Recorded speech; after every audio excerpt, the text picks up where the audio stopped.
ஏற்றுக்கொள்ளவும் உனக்கு மனமல்ல. ஆனால் இல்லறத்தில் கட்டாயத்தினால் நீ ஏற்றுக்கொள்கிறாய். ஆனாலும் சரிபாகமாதான் உன் மனது உள்ளது.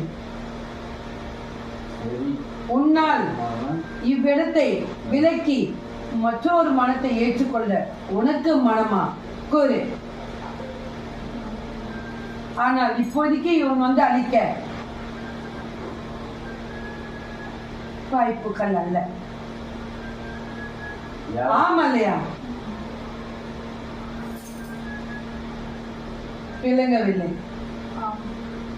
ஆனால் உனக்கு விட்டு கொடுக்க உனக்கு மனம் இல்லை. ஆனால் நீ நித்தம் போராடி கொண்டுதான் இருக்கிறாய். விலகுதா?